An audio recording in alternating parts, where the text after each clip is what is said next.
বিসমিল্লাহির রহমানির রহিম।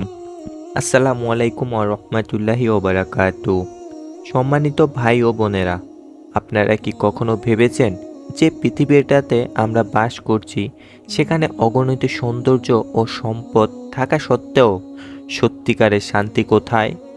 আলহামদুলিল্লাহ, ইসলামের পথ আমাদের জন্য এমন একটি দিক নির্দেশনা দিয়েছে যা আমাদের অন্তরকে শান্তি এবং সান্ত্বনা প্রদান করে। তবে এই শান্তি কিভাবে পেতে হয়? আমরা কতটুকু জানি ইসলাম সম্পর্কে এবং আমাদের জীবনকে কিভাবে ইসলামের আদর্শ ঢালতে পারি? ইসলাম শুধুমাত্র ধর্ম নয়, এটি একটি জীবন ব্যবস্থা। এটা এমন এক পথ যা আমাদের আত্মার খোরাক, আমাদের মনের শান্তি এবং জীবনের উদ্দেশ্যকে সঠিকভাবে সঞ্জীবিত করে। এমনকি যখন মানুষ দুনিয়ার সব কিছু হারিয়ে ফেলি, আল্লাহর সাথে সম্পর্কই একমাত্র তখন সঙ্গী, যা আমাদের সান্ত্বনা দেয়।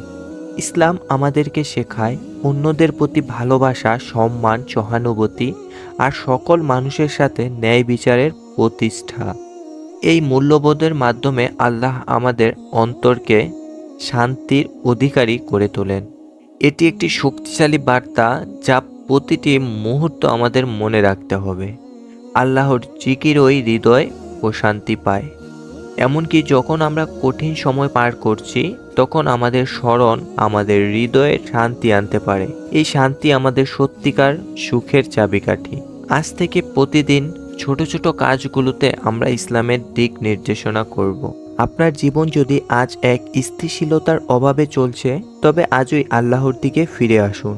নিজেকে এবং নিজের পরিবারের জন্য ইসলামের নির্দেশনা অনুসরণ করুন। আল্লাহর নির্দেশনায় যে জীবন, তা না শুধু পরকালের সুন্দর করে এবং পৃথিবীতেও সুখী ও সুন্দর করে তোলে। স্মরণ রাখুন, জীবনের সবচেয়ে বড় শিক্ষা হলো আল্লাহর দিকে ফিরে আসা, তার আদর্শে জীবন গঠন করা এবং তার অনুগ্রহে বিশ্বাস স্থাপন করা। আল্লাহ আমাদের সবাইকে হিদায়াত দান করুক। আমিন।